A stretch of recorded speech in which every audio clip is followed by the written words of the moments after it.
Again, I, Dr. Mohammed Shabir, welcome to all of you in my class on behalf of JS English Literary Society. And today I will deliver a lecture. Yeah, I will interact with you. I will solve some questions which already I sent to you in WhatsApp group in PDF format. Sharing with you that file and you will come to know कि आज का जो topic है वो forms of drama से related है। अभी करीब हम लोग दो तीन फॉर्म्स ऑफ ड्रामा को ही लेके बात करेंगे। इसके पहले हम लोगों ने लगातार फॉर्म्स ऑफ पोइट्री को लेकर के बात किया है और आज गुड इवनिंग उसी सर। फॉर्म्स या पोइट्री लगातार इधर दो तीन दिन हम लोग फॉर्म्स ऑफ ड्रामा को ही लेके बात करेंगे। तो sharing with you PDF file.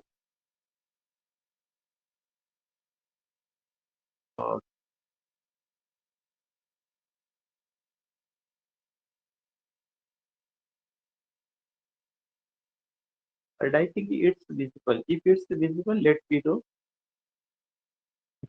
Yes, sir. Yes sir, Visible. Visual. तो तो यू फाइंड हियर कि जो सबसे पहला क्वेश्चन है वो ये कि the architecture of the ancient Greek theatre consist of three major parts which are. कह रहे हैं कि जो एंशिएंट ग्रीक थिएटर था उसका जो आर्किटेक्चर होता था, जो उसकी बनावट होती थी, उसमें थ्री मेजर पार्ट्स होते थे। वो थ्री मेजर पार्ट्स कौन कौन से? तो क्वेश्चन क्या है? The architecture of the ancient Greek theatre consist of three major part which are. वे कौन कौन से हैं? एक तो उन्होंने the orchestra, the scene, the main character, फिर है बी में the orchestra, the actor and the main character, C है the orchestra, the scene and the main theatre. तो ऑप्शन सी आपका सही है। इसमें कोई बहुत ज्यादा दिमाग नहीं लगाना है। थिएटर जो होता है वह एक तरह का एक ऐसा suitable play where you can say actors play their role where they perform their role। तो जब वो रोल को परफॉर्म करते हैं तो हमें उसके लिए क्या जरूरत होती है? हमें उसके लिए जरूरत होती है कि एक स्टेज होगा और स्टेज के साथ साथ वहाँ पे ऑर्केस्ट्रा से मतलब म्यूजिक से म्यूजिक का भी यूज होगा, फिर थिएटर एक होगा। तो इसमें तीन मेजर जब ग्रीक थिएटर तैयार हुआ तो ग्रीक थिएटर में उसके तीन हिस्सा होते थे, मेजर पार्ट होते थे। Orchestra, the scene and the main theatre. Question number two बहुत इंपॉर्टेंट है। Humour is a Latin word which mean. जो ह्यूमर है यह एक लैटिन वर्ड है, उसका मतलब क्या होता है? ह्यूमर एक लैटिन वर्ड है, उसका मतलब क्या है? Liquid, LIQUID। आंसर बी भी एक्सप्लेन किया गया है कि humour is a Latin word which means liquid. और जब अगर आप ह्यूमर की बात करते हैं तो तुरंत आपके माइंड में बेन जॉनसन आना चाहिए। क्यों? कारण है कि जो बेन जॉनसन है वो राइटर ऑफ किसके हैं? कॉमेडी ऑफ ह्यूमर के, और बड़े राइटरों में शुमार किए जाते हैं। उनका every man in his humour है, उनका सेड्रिक ले वालपोन है, उनका और जो आपका द एल्केमिस्ट है।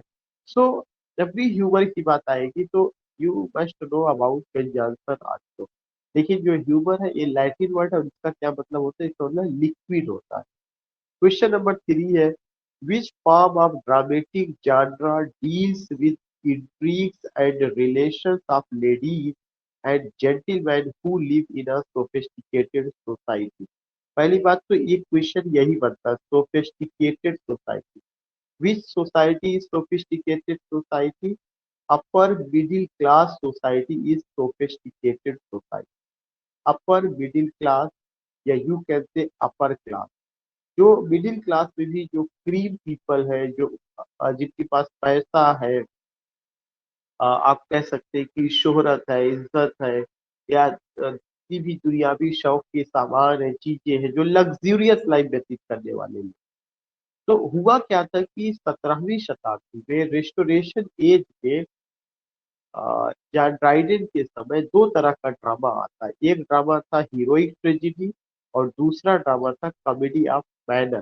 तो जो कॉमेडी ऑफ मैनर है वह एक ऐसी कॉमेडी थी जिसमें अपर क्लास या आप कह सकते हैं कि अपर मिडिल क्लास उनकी सोफिस्टिकेटेड लाइफ को लेकर के जिक्र किया गया। थे, जो उसमें उनका लस्ट था, पैशन था, इमोरलिटी थी, और आप कह सकते हैं पॉपरी थी, पॉपरी के अलावा इंट्रीग था, विट था, सटायर था, आयरनी थी, तमाम ऐसी चीजें। इसीलिए क्वेश्चन जो पूछा गया कि which form of dramatic जानरा, drama का वो कौन सा फॉर्म है जो डील करता है, किसको डील करता है, इंट्रीग्स एंड रिलेशंस को डील करता है। इंट्रीग्स और रिलेशंस मतलब तमाम तरह के जो षड्यंत्र है, जो इंट्रीग्स है, जो रिलेशंस है, फैमिली मेंबर्स के बीच में जो इंट्रीग्स और रिलेशंस है, जो हस्बैंड और वाइफ के मामले जो तमाम तरह के हैं, खास करके उसमें जो लेडीज और जेंटिलमैन है वहाँ के, who live in a sophisticated society. तो ऑलरेडी आई टोल्ड यू ये आपका कौन सा होगा, that is comedy of manner. Question 3 का डी, कॉमेडी ऑफ मैनर। तो कॉमेडी ऑफ माइनर और रेस्टोरेशन ट्रेजिडी, ये दो तरह का प्ले है जो किस एज में आता है, रेस्टोरेशन एज में आता है। कॉमेडी ऑफ माइनर को रेस्टोरेशन कॉमेडी कहा जाता है और हीरोइक ट्रेजिडी को रेस्टोरेशन ट्रेजिडी कहा जाता है। रेस्टोरेशन ट्रेजिडी में उन राजाओं को या उन लोगों की कहानियों को या उनके जो है चीजों को बयां किया गया जिन्होंने अपनी वैलर, अपने लव, अपनी ड्यूटीज को परफॉर्म किया और उनका exaggerated form of love and viral present किया गया। अभी मैंने लास्ट लेक्चर में I told you about John Dryden and his work all for love, which was based on Shakespeare Antony and Cleopatra. In the same way you see here कि restoration age where you find a new type of comedy, and that was comedy of manner or restoration comedy. Manner here refers to what? Manner here refers to rights. Manner here refers the way of living. Manner of which class? Manner of sophisticated people. And who? What the sophisticated people? Either upper middle class or upper class. They were their life, yeah, their manner, their way of living have been presented. तो एक चीज ये बहुत ज्यादा important. तो मैं जानना चाहता हूँ क्या ये तीनों क्वेश्चन क्लियर हो गए? Should I go yes ahead? Sir. Comedy of manner को यहाँ पे मैंने काफी एक्सप्लेन किया ताकि आपका कोई क्वेश्चन ना छूटे। मैंने इसको यहाँ पे बताया कि क्या क्या चीजें हैं कॉमेडी ऑफ मैनर में। This form of dramatic genre deals with intrigues and relations. कह रहे हैं कि जो कॉमेडी ऑफ मैनर है उसमें इंट्रीग दिखाया जाता है। इंट्रीग का मतलब होता है कि षड्यंत्र करना। और कैसा षड्यंत्र? जो ऐसा षड्यंत्र जो कि आप कह सकते हैं कि बहुत ज्यादा चुपके से किसी के पीठ पीछे जो है प्लानिंग बनाना, उसको डिफेम करना, उसके कैरेक्टर पे कीचड़ उछालना। ऐसा नहीं था ये षड्यंत्र उस तरह के साथ था कि किसी का मर्डर करना, उसकी बात नहीं थी, बल्कि किसी को डिफेम करना, उसके कैरेक्टर पर कीचड़ उछालना। इस तरह की तमाम षड्यंत्र जो है आपस में लोगों के द्वारा, फैमिली मेंबर्स के द्वारा या दोस्तों के द्वारा या उस सोसाइटी में रहने वाले लोगों के द्वारा एक दूसरे के खिलाफ बनाए गए। तो it was a type of play in which you find intrigues, और साथ ही साथ आप क्या करते हैं, add relations of ladies and gentleman living in a sophisticated society. कौन सी सोसाइटी? सोफिस्टिकेटेड। इसमें क्या दिखाया गया? इसमें षड्यंत्रों को दिखाया गया और साथ ही साथ ये भी दिखाया गया कि रिलेशंस लेडीज के, जेंटिलमैन के, जो कि कहाँ पर रह रहे थे, living in a sophisticated society. Which society is sophisticated society? Society of the upper class या मिडिल अपर क्लास। जो मिडिल अपर क्लास था उनकी सोसाइटी को, उसको किया गया। This form relies upon high comedy. यह जो फॉर्म था यह हाई कॉमेडी की देन थी। किसकी देन थी? High comedy. लो कॉमेडी का देन नहीं था। कॉमेडी ग्रीक में जब आया था तो वो लो कॉमेडी और हाई कॉमेडी की कैटेगरी में बांटा गया था। यह जो फॉर्म है किस कैटेगरी में था? हाई कॉमेडी कैटेगरी में आता है। डिराइव फ्रॉम स्पार्कल एंड विट। इसमें जो है क्या था? स्पार्कल है, विट है, विट ऑफ डायलॉग्स है, मतलब बहुत ज्यादा बौद्धिक बातें की जाती रही है। वायलेशंस ऑफ सोशल ट्रेडिशंस है and good manner by nonsense characters like jealous husband. इसमें जेलस हस्बैंड्स को लेकर के बात की गई है और उस तरह के वाइफ्स को लेकर बात की गई, पॉपिश डैडीज की बात की गई है। One can see its use in the works of Wycherley and Congreve. कह रहे हैं कि एक आदमी इनके यूज को देख सकता है कहाँ पर? वाइकरली और Congreve. Wycherley and Congreve, these were the two prominent dramatists who wrote comedy of man.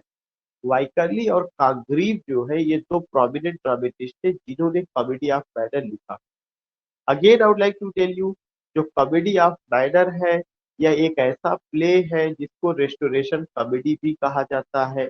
और इसमें किसके मैनर की बात की गई है? Sophisticated people. और सोफिस्टिकेटेड पीपल किस क्लास से बिलोंग करते हैं?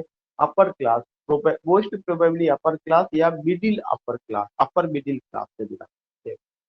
उनके लाइफ में क्या होता है? लस्ट है, पैशन है, मटेरियलिस्टिक लाइफ है, लग्जरियस लाइफ है, सेक्सुअल इंटरकोर्स है, लेग पुलिंग है, आयरॉनिकल सैटिरिकल विटी डायलॉग्स है, इंट्रीग्स है, रिलेशंस ऑफ लेडीज दिखाया गया है।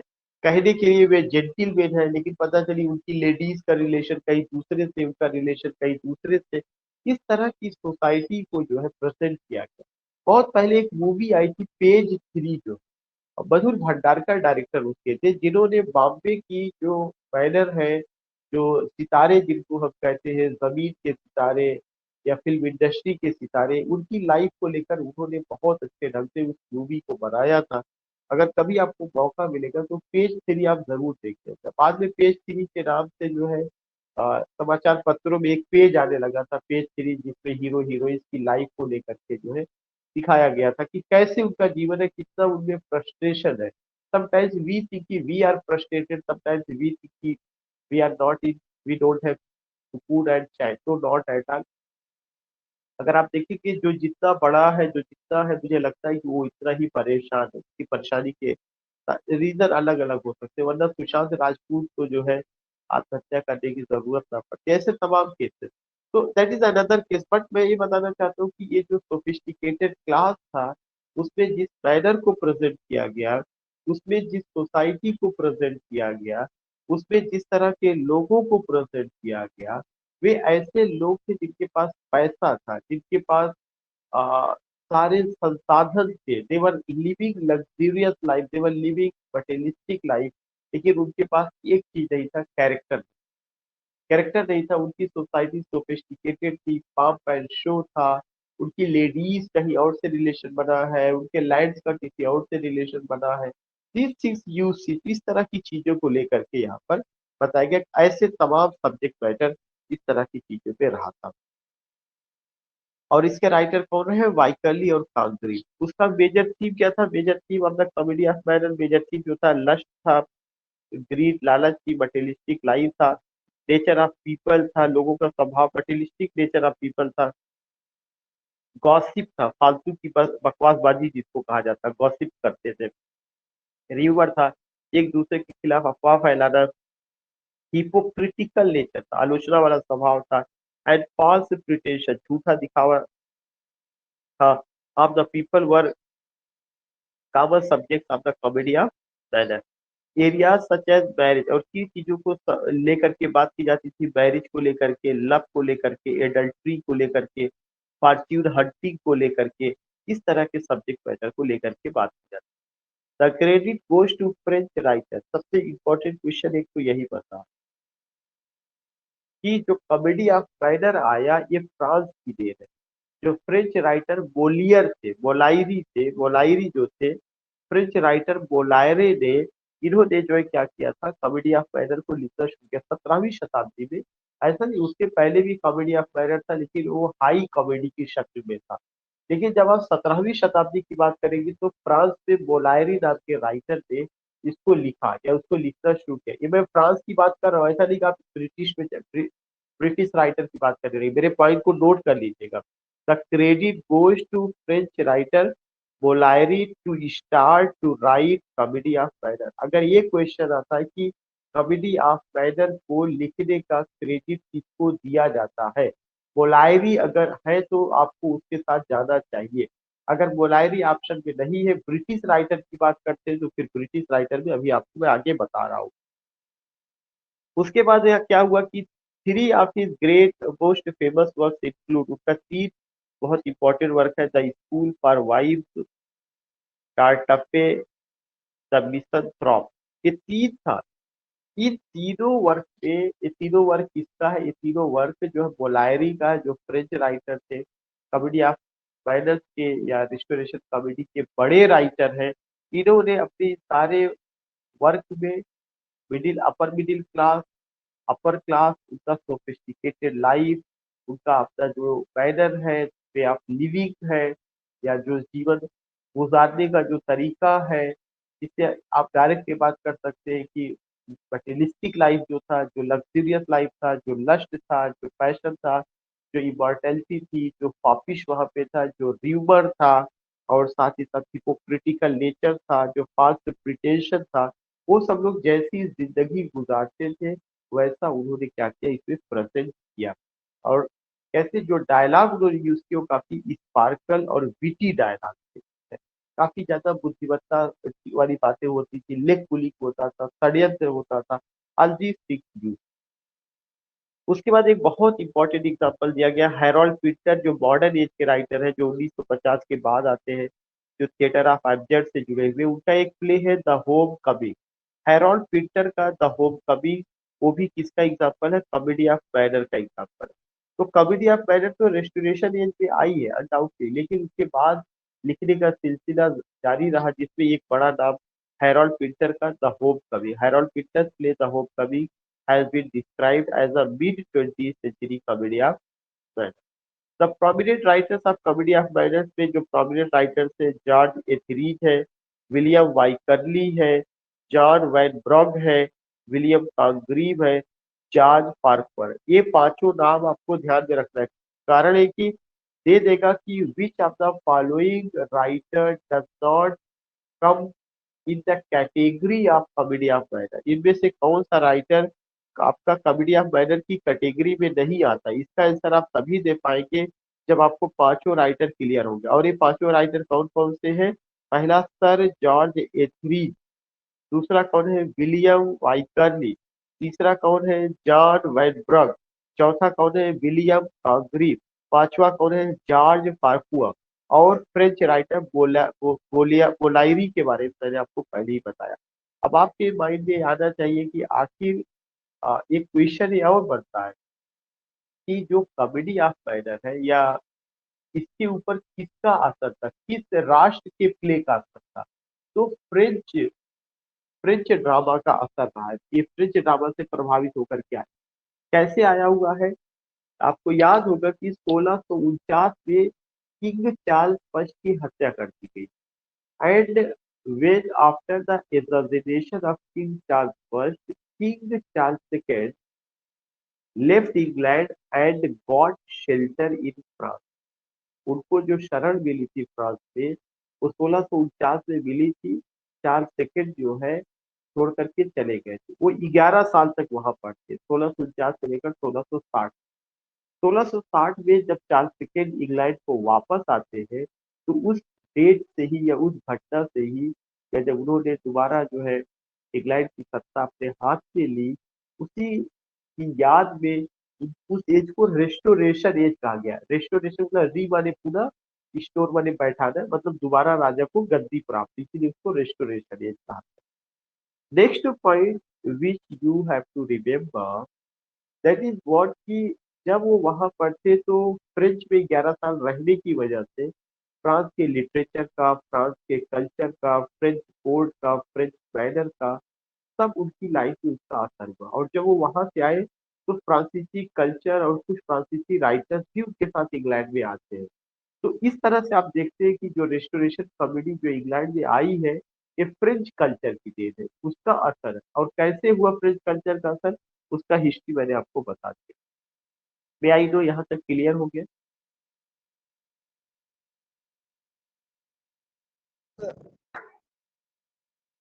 तो किसी और को कोई प्रॉब्लम नहीं है?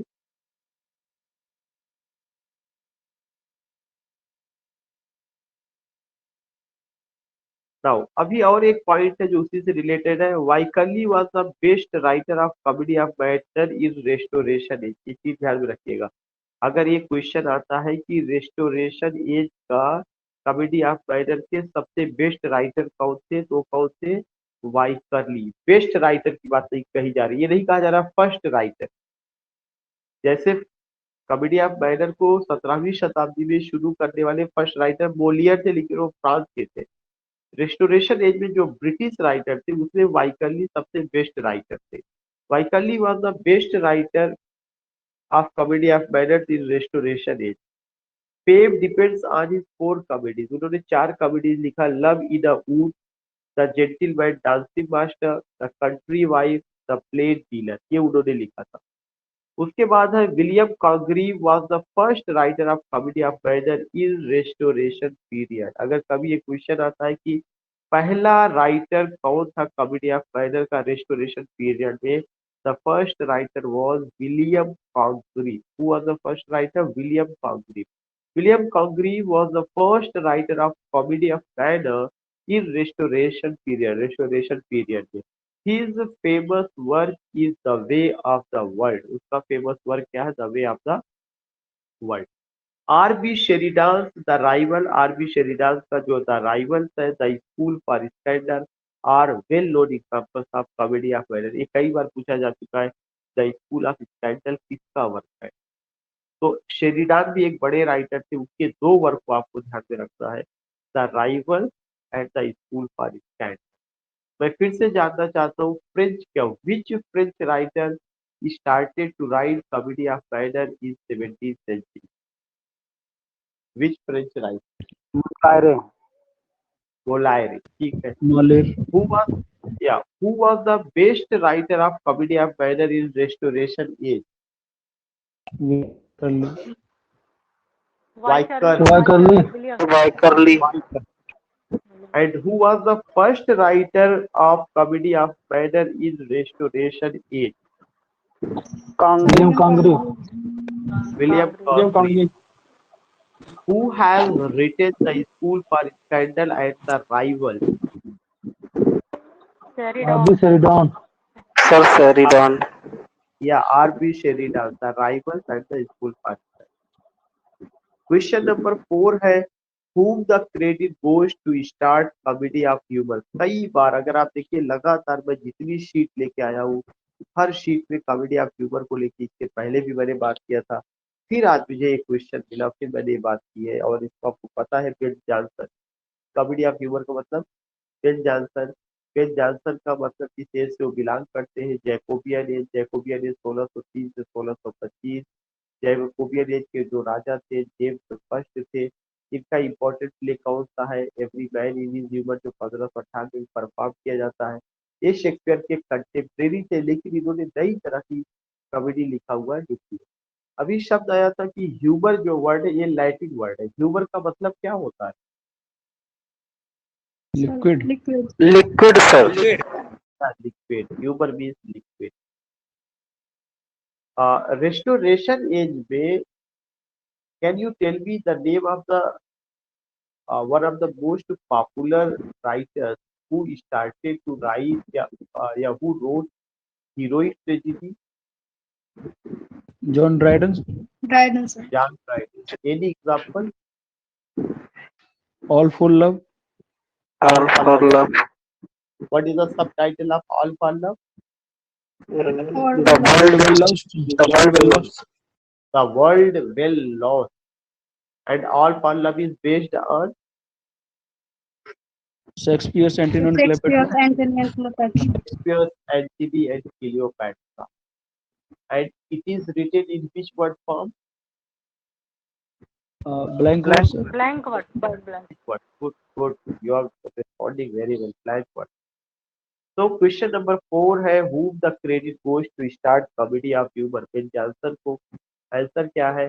Comedy of humour a dramatic जानरा। जो कॉमेडी ऑफ ह्यूमर है, यह एक ड्रामेटिक जानरा है, most closely associated with the English playwright Ben Jonson. इसको शुरुआत करने वाले कौन है? बेन जॉनसन है, from the late 16th century. The comedy of humor is a genre of dramatic comedy that focuses on a character। जो comedy of humour है, वह केवल एक कैरेक्टर पे फोकस करता था। कॉमेडी ऑफ ह्यूमर इज अ जानरा, यह एक ऐसा जानरा, जानरा मीन्स लिटरेरी फॉर्म होता है, of dramatic comedy that focuses on a character, जो केवल एक कैरेक्टर पर फोकस करता है। और अ रेंज ऑफ कैरेक्टर, यह हो सकता है एक से अधिक कैरेक्टर हो, each of whom hero exhibit. Please each of whom exhibits to a more overriding traits or humor that dominates their personality। कह रहे हैं कि जो कॉमेडी ऑफ ह्यूमर है उसमें एक कैरेक्टर या रेंज ऑफ कैरेक्टर को लेकर के बात होगी, वही रेंज ऑफ कैरेक्टर या एक कैरेक्टर ह्यूमर क्रिएट करता है और वही डोमिनेट करता है या उसी की पर्सनालिटी डोमिनेट करती है, उसी का डिजायर, उसी का कंडक्ट शो किया जाता है। दिस कॉमिक टेक्निक में बी फाउंड इन एरिस्टोफेन। ये दूसरा क्वेश्चन। इस तरह का जो टेक्निक है इसको सबसे पहले ग्रीक ड्रामेटिस्ट एरिस्टोफेन्स ने शुरू किया था। किसने शुरू किया था? एरिस्टोफेन्स ने। But the English playwright, लेकिन English playwright Ben Jonson, English playwright Ben Jonson और दूसरा नाम है George Chapman, popularize the genre in the closing year. तो ये बहुत इंपॉर्टेंट पॉइंट है कि Ben Jonson comedy of humour, Jacobean age, उनका play every man in his humour, उनका प्ले द एल्केमिस्ट, उनका प्ले जो है वॉलपोल और द फॉक्स, उनका जो ट्रेजेडी सीजेनस एंड कैटलीन, ये सब बताया गया। लेकिन इसके अलावा ये भी बताएंगे कि कॉमेडी ऑफ ह्यूमर एक ऐसा प्ले है जिसमें ह्यूमर जो दिखाया जाएगा सारे कैरेक्टर ह्यूमरस नहीं होंगे, एक कैरेक्टर या एक रेंज ऑफ कैरेक्टर होगा जो कि क्या होगा, उसमें जो भी दिखाया जाता है उसका ओवरराइडिंग ट्रेड्स या ह्यूमर्स जो कि उसकी पर्सनालिटी, उसका डिजायर, उसके कंडक्ट को लेकर के बात होती है। और इसकी शुरुआत करने वाले जो राइटर थे, जो बड़े राइटर थे, वो कौन रहे हैं? वो आपके एरिस्टोफेन्स थे। ARISTOPHANS, Aristophanes. एरिस्टोफेन्स तो पहले के थे और एरिस्टोफेन्स के बाद में इंग्लैंड में किसने शुरू किया? बेन जॉनसन और चैप चैपमैन ने, 16th century। In the later half of the 17th century, it was combined with the comedy of manner. बाद में यही कॉमेडी ऑफ ह्यूमर किससे कंबाइंड हो जाता है? कॉमेडी ऑफ मैनर से। ये चीज ध्यान में रखिएगा, एक नया क्वेश्चन आपको मिलेगा। अगर एक क्वेश्चन आता है कि in the latter half of the 17th century comedy of humour combined to which forms of comedy? Sentimental, anti sentimental, comedy of humour या क्लोजेड ड्रामा? तो किससे, सॉरी, कॉमेडी ऑफ मैनर या restoration? Ben Johnson's Every Man in His Humor, The Alchemist, Walpole, extra और an example of comedy of humour, ये सब किसके example है? Comedy of humour के एग्जाम्पल। तो मे आई नो कि ये पॉइंट क्लियर हो गया कॉमेडी ऑफ ह्यूमर का? Yes, sir. Yes, sir. Okay, now you find. अब कुछ छोटे क्वेश्चन है जो बहुत इंपॉर्टेंट है, सब पूछे जा चुके हैं। कॉमिक रिलीफ, अगर आपको याद होगा कॉमिक रिलीफ जो है अभी लास्ट बार भी पूछा था। कॉमिक रिलीफ को लैटिन में क्या कहा जाता है? इंटरल्यूड कहा जाता है। कॉमिक रिलीफ का जो लैटिन नाम है वो क्या है? Interlude, INTERLUEE, interlude. और इंटरल्यूड का मतलब होता है बिटवीन द प्ले। होता क्या था, जो ट्रेजिडी होती थी उस ट्रेजिडी में बीच में कुछ कॉमिक सीन डाल दिया जाता था, केवल ट्रेजिक एक्शन से दर्शक का दिमाग डाइवर्ट करने के। उतनी सीन ही क्या होती थी? इंटरल्यूड कहा जाता था। उसी को इंग्लिश में क्या कहा जाता है? कॉमिक रिलीफ या बिटवीन द प्ले, किसी प्ले ट्रेजिडी में खास करके। जैसे जो है मैकबेथ में पोर्टर सीन है, हैमलेट में ग्रेव डिगर सीन है। अगर इंडियन मूवी की बात करिए तो शोले मूवी जो है पूरा एक तरह से ट्रेजिक एक्शन है, खून खराबा है। चाहे ठाकुर की बात करिए, गब्बर की बात करिए, या जो है गब्बर के फैमिली या ठाकुर के फैमिली की बात करिए, अमिताभ की बात करिए, जय की, वीरू की बात करिए, वट एवर यू से, यू फाइंड की Sholay means imitation of tragic action. But when you talk about Asrani, you find कि there is what comic is. The role of Asrani is in the role of Asrani you don't find any tragic action, but you find comic action. तो हम ये कह सकते हैं कि जो role है असरानी का पूरी मूवी में वो इंटरलीव है, वही कॉमिक रिलीफ है, वही जो है बिटवीन द प्ले। ये मेरा समझाने का तरीका है, मतलब ऐसा नहीं है कि वो चीजें ऑप्शन वहां पे दिया जाएगा, लेकिन यू कैन जस्ट अंडरस्टैंड कि मैं क्या कहना चाहता हूँ कि कॉमिक रिलीफ से क्या मतलब होता है। तो यू फाइंड यहाँ पर एक इम्पोर्टेंट पॉइंट हुआ क्या है कि comic relief is the inclusion of a humorous character, जो कॉमिक रिलीफ है, यह इंक्लूजन है, किसका इंक्लूजन है, ह्यूमरस कैरेक्टर का, सीन और विटी डायलॉग, सीन का या विटी डायलॉग का, in a serious work often. और इसका क्या मतलब होता है, इन अ सीरियस, और किसमें होता है, सीरियस वर्क पे। मैंने बताया कि उन्होंने लिखा ऑफन सीरियस वर्क।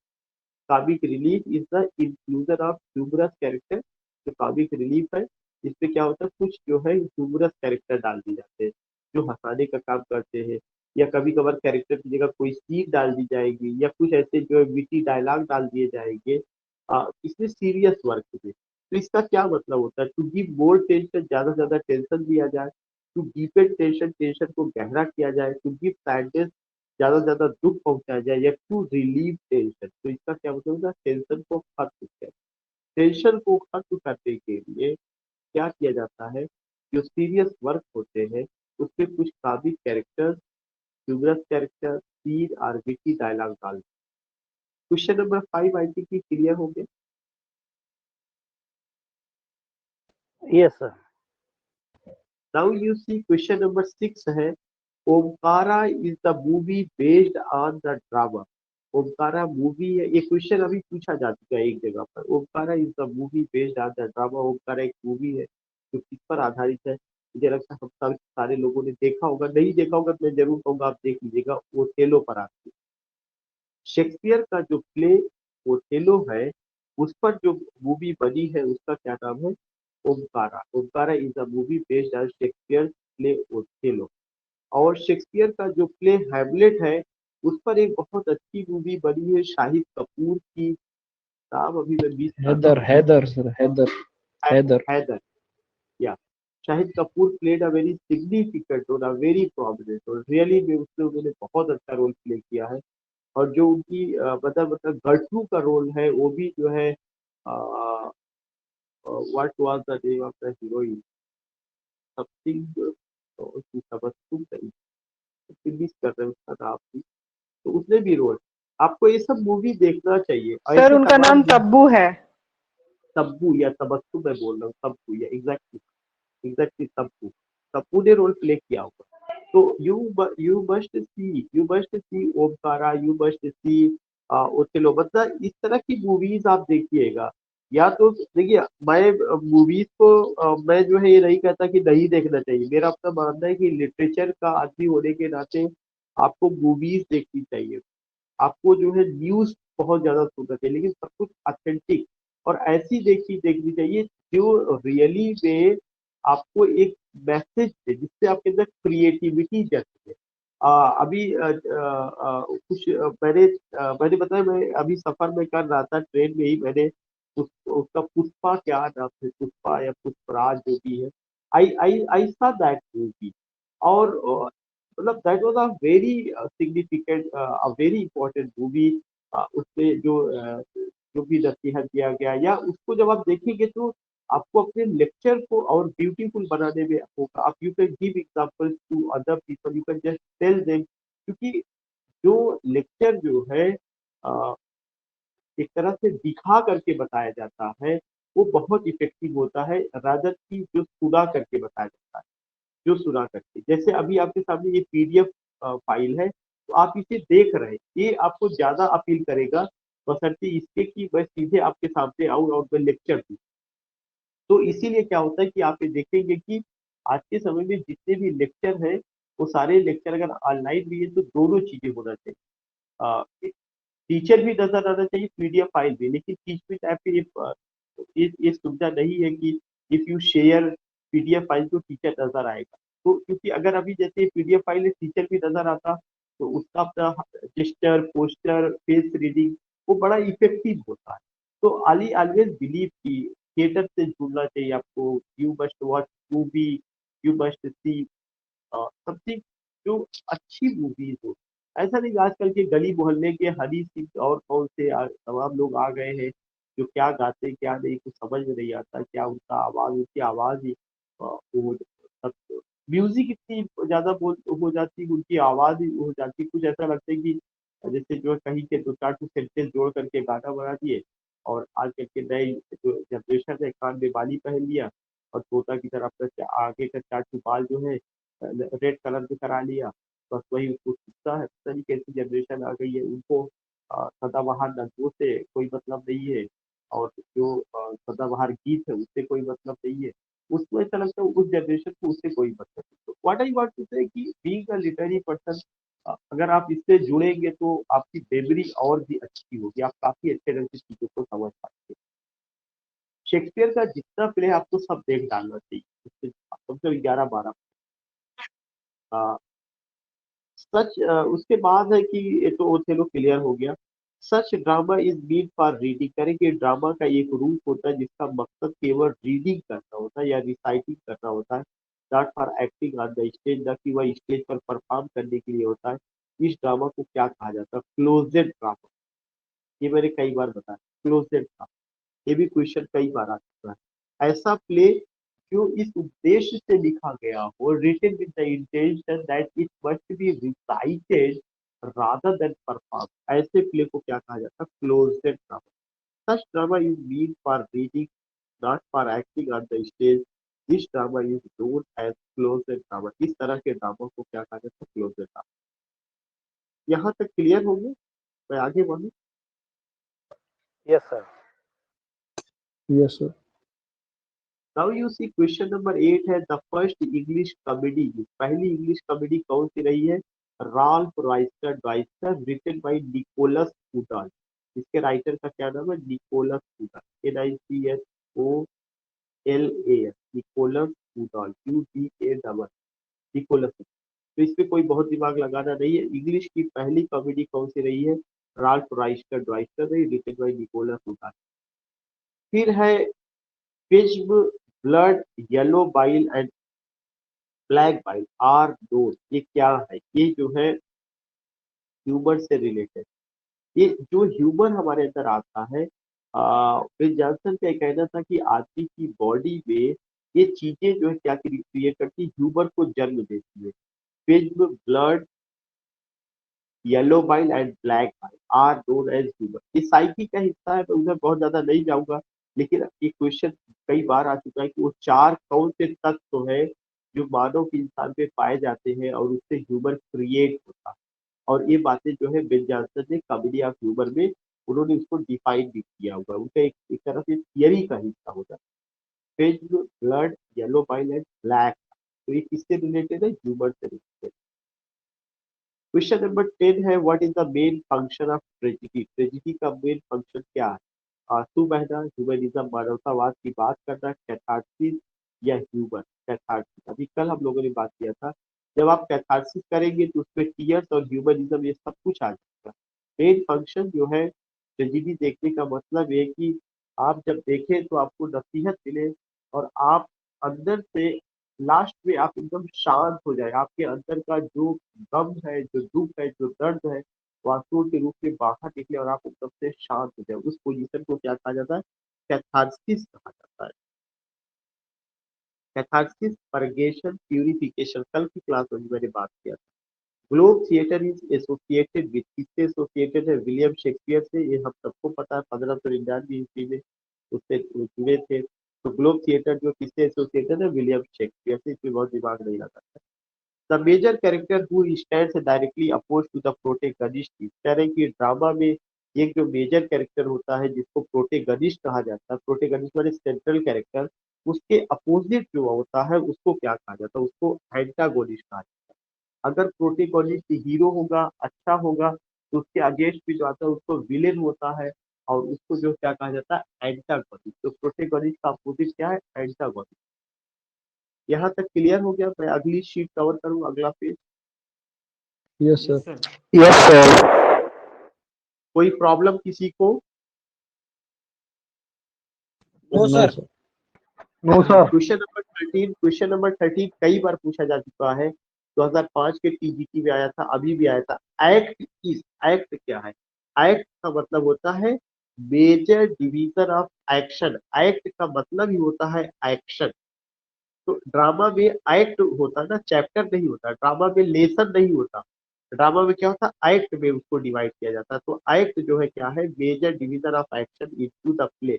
जब ड्रामा में एक्शन को बांटा जाता है तो वह किस में बांटा जाता है? एक्ट में बांटा जाता है। तो एक्ट के बारे में अगर कोई पूछना है क्या है, act is a major division of action into the play. Option B दे रहा है कैंटो ऑफ पोयम, नहीं। कैंटो जो है कहाँ पे होती है? पोयम में होती है। जैसे याद होगा रेप ऑफ द लॉन्ग जो पोयम है, the rape of the long by Alexander Pope, ये कितने कैंटो में? 5 कैंटोस में। Acting by chorus, division of syllable also से 2 डॉट है। तो आंसर में दिया गया a major division of action into the play. Question number 14 है, कल के ही कुछ क्वेश्चन को यहाँ पे लिया गया, अगर आप देखेंगे दूसरे रंग से वो बनाया गया।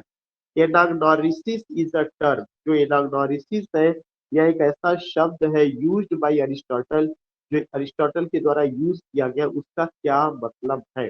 कल आपको मैंने बताया था एनाग्नोरिसिस का मतलब क्या होता है, रिकॉग्निशन और डिस्कवरी। जब आप इस चीज को पता कर लेते हैं कि इसके पीछे ये रीजन है, इसके पीछे ये रीजन, जैसे ट्रेजिक प्ला के लिए कौन सा वर्ड आया था? हाइबार्सिया आया। ट्रेजिक प्ला के लिए कौन सा वर्ड आया था? हाइबार्सिया। ऐसे ही रिकॉग्निशन और discovery, when you come to know कि हमारे अपने पतन का क्या कारण है, तो जब उसको आप आते हैं उसके बारे में आपको जानकारी मिलती है, उस चीज को क्या कहा जाता है? एनाग्नोरिसिस कहा जाता है। तो दैट इज रिकॉग्निशन और डिस्कवरी। याद होगा कल एक शब्द आया था डिनाउमेंट, और जो डिनाउमेंट था वो क्या था? Conclusive part. जब ड्रामा अपने एकदम एंड की ओर, कि अब इसके बाद कुछ बचा ही नहीं। क्वेश्चन नंबर 15 है, it is a short speech, बहुत इंपॉर्टेंट है, कई बार पूछा जा सकता है, अक्सर लोग गलत करते हैं। It is a short speech, एक छोटी सी speech which is heard by the audience, जो ऑडियंस के द्वारा सुना जाता है। The speaker expresses to audience his private thought, और इसमें स्पीकर अपने ऑडियंस से अपने प्राइवेट थॉट को एक्सप्रेस करता है। But the other characters on the stage do not here it, लेकिन जो दूसरे कैरेक्टर्स है वे इसको नहीं सुन पाते हैं। उसको क्या कहा जाता है? The term for such speech is, इस तरह के जो टर्म है या इस स्पीच की, उसको क्या कहा जाता है? असाइड। देखिए दो चीजें अगर आप समझ जाएंगे तो आप कभी नहीं भूलेंगे, असाइड और सालिलिकी, यही कंफ्यूज करता है। असाइड और सालिलिकी ये दोनों चीज ड्रामा से रिलेटेड, मोनोलॉग और ड्रामेटिक मोनोलॉग ये पोयम से रिलेटेड।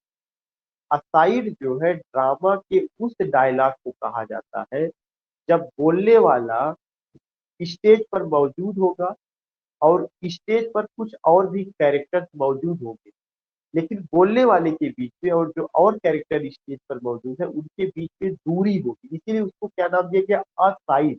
थोड़ा सा साइड में जाकर के, थोड़ा सा बगल में जाकर के। तो जो बोलने वाला होगा वह जिस डायलॉग को बोलेगा ऑडियंस तो सुनेगा, लेकिन जो और कैरेक्टर स्टेज पर मौजूद है वे उसको नहीं सुनेंगे, तब उस डायलॉग को क्या कहा जाता है? असाइड कहा जाता है। साली लिखी उस डायलॉग को कहा जाता है जब केवल बोलने वाला अकेले मौजूद होगा, दूसरे कोई कैरेक्टर स्टेज पर मौजूद नहीं होंगे, और वह जो है डायलॉग किससे बोलेगा? वह डायलॉग जो है वह स्पेक्टेटर सामने रखेगा, लेकिन स्टेज पर और कोई कैरेक्टर मौजूद नहीं होंगे, उस डायलॉग को क्या कहा जाता है? साली लिखी कहा। फिर से मैं बता दूं, Solility is such a type of dialogue which is spoken by a character when he is alone on the stage. जब वह अकेले स्टेज पर होगा, there will be no other character with that speaker on the stage. Only he will speak to audience. वह audience से केवल बोलेगा। तो उस डायलॉग को, ड्रामा की उस डायलॉग को क्या कहा जाता है? सालिलिकी कहा जाता है। और सालिलिकी में ज्यादातर राइट जो स्पीकर होता है उसकी मेंटल कॉन्फ्लिक्ट को दिखाया जाता है, मानसिक संघर्ष को दिखाया जाता है। असाइड जो डायलॉग है, असाइड वह डायलॉग होता है जबकि राइट स्पीकर जो है स्टेज पर बोलता है लेकिन उसके साथ कुछ और भी कैरेक्टर्स होते हैं। तो aside is a type of dialogue which is spoken by a character on the stage in the presence of other character, but the speaker makes a distance with the characters from the characters present on the stage. It means that what is spoken by the speaker या by the character is not heard by other characters who are present on the stage. मेरे ख्याल से ये चीज आपको समझ में आ गई होगी असाइड और सालिलिकी में। Got it. और किसी को कोई दिक्कत इसको समझने में? एनीवन? No, sir. तो यू फाइंड, उसके बाद एक ऑप्शन यहाँ दिया गया है मोनोलॉग और ड्रामेटिक मोनोलॉग। मोनो का मतलब होता है सिंगल और लॉग का मतलब होता है स्पीकर। कोई ऐसी पोयम जिसमें केवल एक सिंगल स्पीकर होगा, वह केवल बोलेगा और उसमें जो है आ, और कोई ये बात नहीं होगी, तो केवल मोनोलॉग का मतलब होता है सिंगल स्पीकर, इसमें केवल बोला जाता है। और ड्रामेटिक मोनोलॉग उसको कहा जाता है जिसमें सिंगल स्पीकर बोलने वाला है प्लस उसको सुनने वाला भी वहां पे मौजूद है, तब वह क्या हो जाएगा, ड्रामेटिक मोनोलॉग हो जाएगा, क्योंकि वह डायलॉग की शक्ल अख्तियार कर लेता है, वह दो लोगों के बीच में चलने लगता है, इसीलिए ड्रामेटिक मोनोलॉग का कॉन्सेप्ट था। नाउ क्वेश्चन नंबर 16 है, और इसका मैं उदाहरण दे दूं ड्रामेटिक मोनोलॉग का। जैसे अगर आपको याद होगा यूलिसिस पोयम किसका है, टेनिसन का है। उसमें स्पीकर कौन है, यूलिसिस है, लेकिन लिसनर भी उसपे है। उसके लिसनर कौन है, उसकी अपनी खुद की वाइफ का जिक्र करता है, अपने बेटे का जिक्र करता है, अपनी इक्वल हीरोज का जिक्र करता है जिनसे वह जो है संवाद करता है।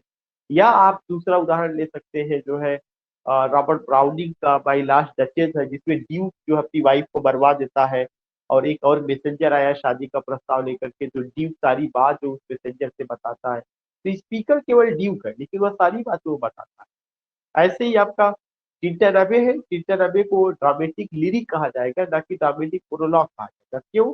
क्योंकि ड्रामेटिक लिरिक में स्पीकर पोएट खुद ही होता है, और ड्रामेटिक मोनोलॉग में कभी भी स्पीकर पोएट नहीं होता, कोई थर्ड पर्सन स्पीकर होता है। तो ऐसे बहुत सारे शब्द है, interior monologue, monologue, dramatic monologue, soliloquy, aside, all this things you must know. Question number 16 है, who divides a drama into 5 parts? किसने ड्रामा को 5 हिस्सों में बांटा? Exposition, rising action, climax, falling action and denouement. कल भी इस चीज को लेकर के जिक्र किया गया था, जिसको बांटने वाले अरिस्टोटल ने, इसमें सीधे हमने आंसर लिख दिया था, हमने और कोई चीज नहीं किया था। The story of Othello is set in Venice, London, Kanpur, Mumbai. ये तो कानपुर मुंबई जबरदस्ती का दे दिया गया, इसका कोई मतलब नहीं था, ये सब आपको पता है कि उसका जो स्टोरी है वेनिस पे सेट है। तो the story of Othello is set in Venice, Venice पे सेट है। बाकी तो दो ऑप्शन तो गड़बड़, ये कानपुर मुंबई का। Arms and the man was written, arms and the man 1894 में लिखा गया, इसमें कोई दिमाग लगाने की जरूरत नहीं है। 1894 में आर्म्स एंड द मैन लिखा गया, 1898 में पब्लिश हुआ है। When was the third folio of Shakespeare publish? Shakespeare का जो ड्रामा का थर्ड फोलियो था वो कब पब्लिश हुआ है? 1663। एक गलत मैंने यहाँ पे आपसे, ये 1663 होना चाहिए, 1663। थर्ड फोलियो की बात कर रहा है। पहला फोलियो 1623 में, दूसरा फोलियो 1632 में, तीसरा फोलियो 1663। ये तीनों फोलियो मैंने आपको बता दिया। पहला फोलियो 1623, दूसरा 1632 और तीसरा जो है आपका 1663।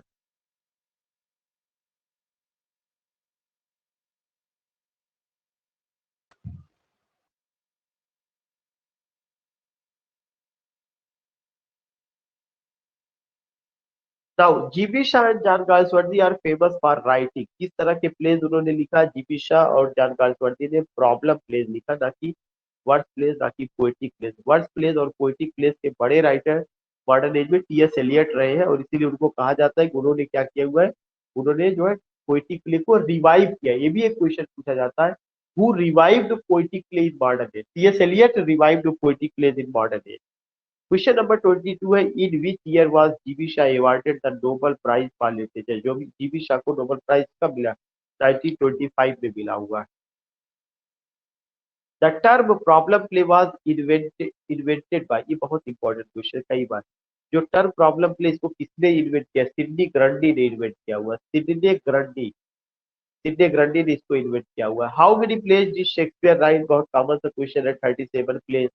The source of Othello is, source of Othello क्या है? हेक्काटोबी, हेक्काटोबीमिथी, सी का सही है, हेक्काटोबीमिथी उसका सोर्स है। Poetic dramas in English are usually written, जो पोएटिक ड्रामाज है इंग्लिश में, वो किस वर्ष में लिखे गए? ब्लैंक वर्ष में लिखे गए। शेक्सपियर का भी पोएटिक प्ले ब्लैंक वर्ष में लिखा गया है। और भी जितने लोगों ने लिखा वो सब के सब, आपका क्रिस्टोफर मार्लो ने भी फ्लाइंग बर्ड से लिखा हुआ है। तो ऑल दीज थिंग्स, तो ये हमें ध्यान में रखना है। ये Shakespearean tragedies the dominant note, इस तरह शेक्सपियर की जो ट्रेजिडी है उसमें डोमिनेंट नोट क्या है? Character is destiny. कभी शेक्सपियर नहीं कहते डेस्टिनी इज कैरेक्टर। शेक्सपियर का ये मानना है कि कैरेक्टर इज डेस्टिनी, आपका चरित्र ही आपका भाग्य है, जैसा आपका कर्म है वैसा ही आपका भाग्य होगा। क्वेश्चन नंबर 27 है जीबी शाह से, ये बहुत इंपॉर्टेंट क्वेश्चन है सबके लिए। जीबी शाह से, जीबी शाह ने कहा for art sake alone I would not face the trial of writing a single sentence। केवल आर्ट से के लिए जो है मैं केवल एक शब्द ही नहीं लिखूंगा अगर मैं ड्रामा लिखता हूँ। आर्ट फॉर आर्ट शेक का मतलब ये है कि कोई भी चीज मैं लिख रहा हूँ तो उसमें केवल एम्यूजमेंट हो, इस तरह की चीजों के लिए। तो ये चीज उनका कहना था कि ऐसा नहीं करना। जीबी शाह से, जीबी शाह ने कहा for art sake alone I would not face the trial of writing a single sentence. Which literary theory was Shah opposing by this remark? Shaw ने जो है कौन सी लिटरेरी थियरी का अपोज किया हुआ था? The theory of art for art sake. जो theory art for art sake है, यह एक ऐसी थियरी है जिसको हिंदी में कहा जाता है कला कला के लिए। अगर आपको मनोरंजन, अगर आपको कोई चीज बनाई जा रही, चाहे पेंटिंग हो, चाहे म्यूजिक हो, चाहे डांस हो, चाहे पोयम हो, जो भी फाइन आर्ट से है, या चाहे कोई पिक्चर हो, उसका मतलब केवल आप उसका मजा लीजिए, उससे कोई नसीहत ना लीजिए। तो इनका कहना था नहीं, हम जितनी भी चीजें लिखेंगे केवल मनोरंजन के लिए नहीं, बल्कि समाज को कुछ हम नसीहत देना चाहते हैं, हम उसके लिए भी लिख रहे हैं। इसीलिए ये कहा जाता है उन्होंने थियरी, कौन सी थियरी का अपोज किया था? आर्ट फॉर आर्ट टेक का अपोज किया। लास्ट क्वेश्चन है he is against tragicomedies and calls them neither right tragedies not right comedies. Who is ही?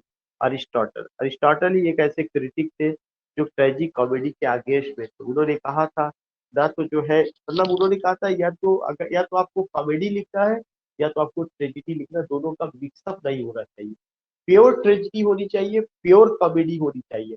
ऐसा ना हो कि ट्रेजिडी कॉमेडी दोनों का मिक्सअप हो जाए। तो ये एक बहुत इंपॉर्टेंट पॉइंट है जो आपको ध्यान में रखना है। Now I have done my job.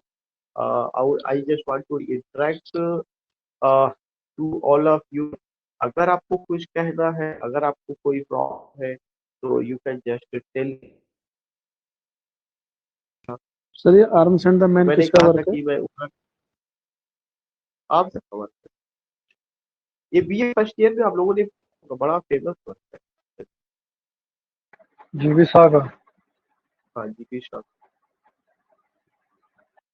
मैं सभी लोगों से नाम लेके मुखातिब हो रहा हूँ। Doctor S K ji, Brijesh ji, Brajesh ji, Shivani madam, Shekhar ji, I think Shekhar Rajput ji, Hemraj ji, Sujit ji, Vinod ji, Imran ji, Sarika madam, Manju ji, Shiv Kumar ji, K ji, Shabana, Ishrat Jahan madam, Ishwar ji, Dan Singh ji, Sanjay ji, Raghavendra madam, Kamna madam. If you have any issue, if you have any problem, you can ask anything. Yeah, if you have any suggestion, you can say, you can unmute, you can just say something, क्योंकि ऐसा ना लगे कि